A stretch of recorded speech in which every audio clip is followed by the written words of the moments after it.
Magandang araw mga kaibigan. Bigyan natin ng reaction, opinion itong post ng Daily Tribune.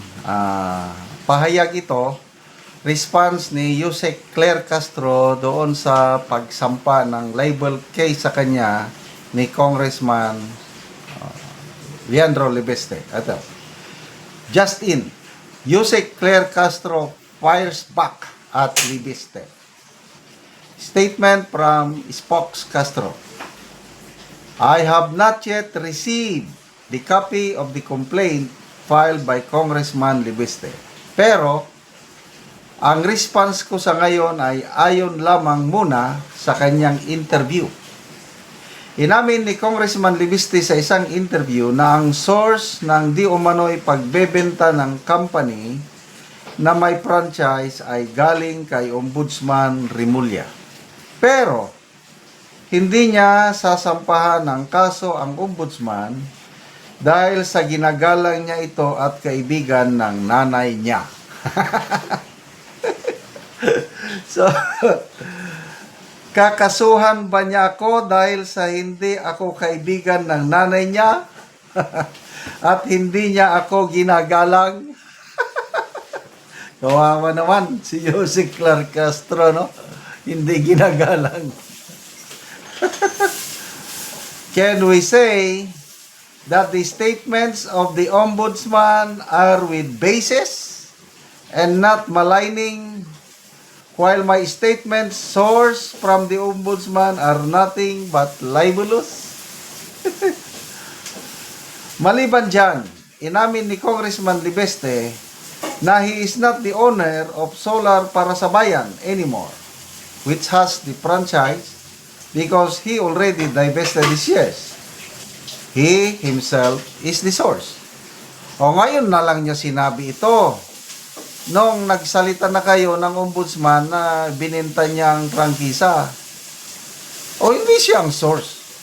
Bakit siyang source? Ngayon lang nagsalita si Congressman Libeste pagkatapos ninyong kayo na naunang nagsalita.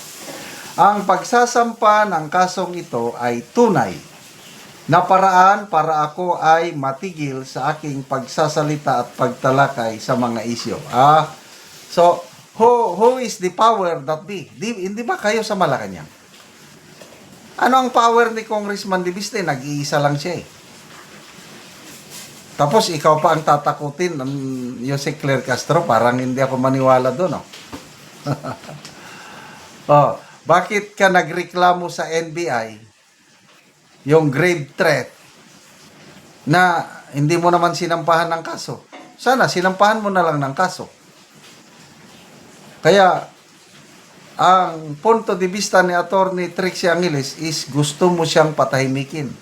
Parang pananakot lang para hindi na magsalita si Attorney Trixie laban sa administrasyon. Diba? Ganun lang yun ang punto niya. So, ngayon naman, ito na si Yusek Claire Castro, sinasabi na para daw siya tumahimik. Hindi kami na maniwalang tumahimik ka dahil yan ang trabaho mo eh.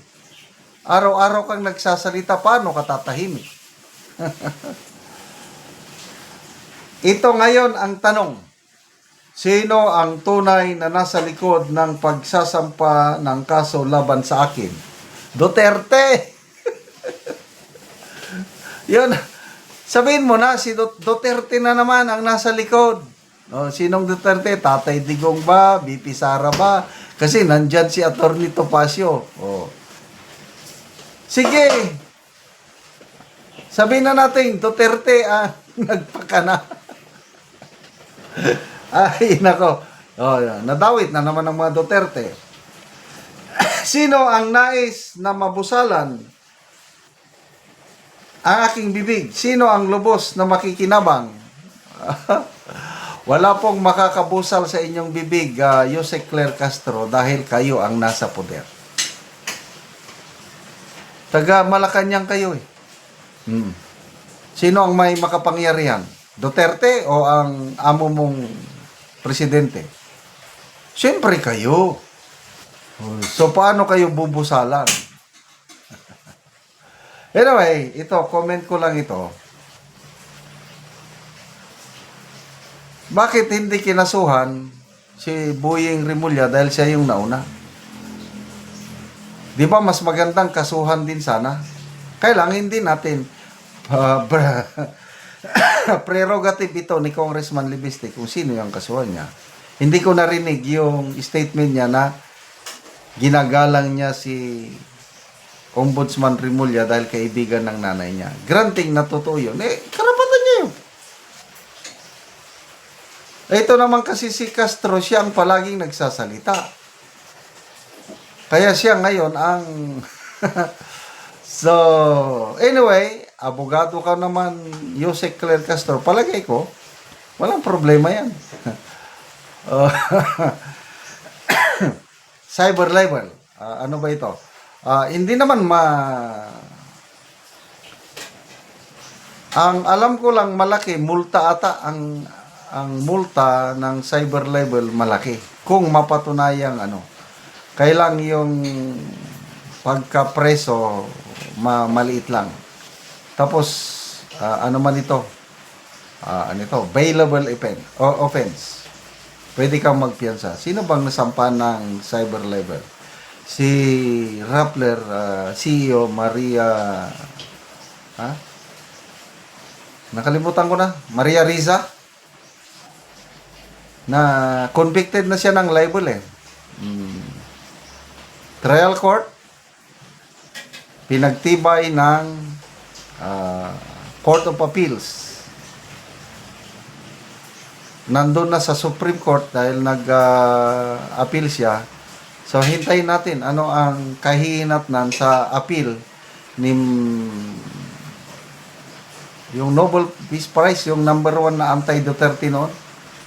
Maria Risa ba yun? Nakalimutan ko naman. Basta yung boss ng Rappler.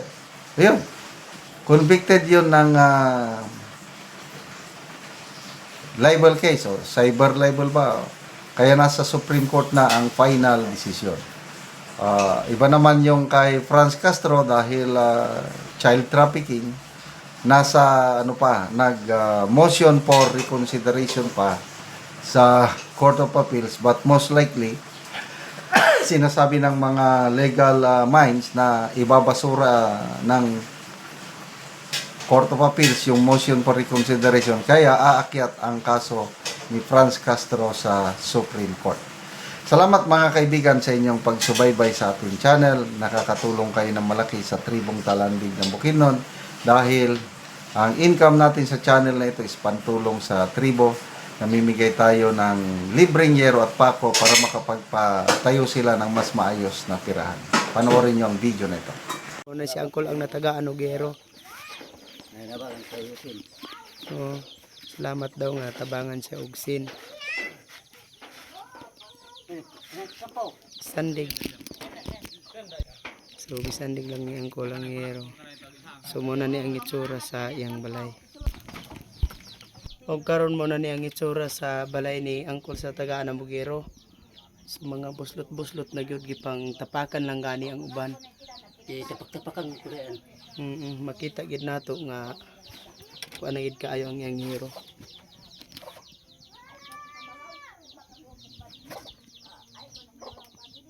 So mauna ni ang ilang kahimtang sa ilang panimalay. O karon Kol, pila na ni katuig ang imong balay sa imong atop ngayon ani na ang itsura? 12 na katuig. 12 na katuig. Kay kuan natay kortahan igo naman sa pagkaon. Basta nga daot na ng mga sin. Oo, so lagid ka nakaatop. Wa ko makaatop. So unsa ra day imong trabaho Kol? Mais, Mais lang. So gabasok lang gyapon. gabasok. So naa kay estudyante Kol wala? Na Pila ka buok yung estudyante? Duha. So unsa na yung mga grade? grade 5 o grade 6. Grade 6 o grade 5. So kuan gid Kol ba? Taman lang gyud sa estudyante ang imong kwarta. Dari sa mga pagkaon. Galisod gani mo sa inyong pagkaon Kol. Salamat Ginoo nga sa pagtabang sa sin. Oo nga kuan. So naa pa kay asawa karon Kol? Nagluto man siya nag-apro ng asin di na to siya mag. Oo, so nakalakaw siya.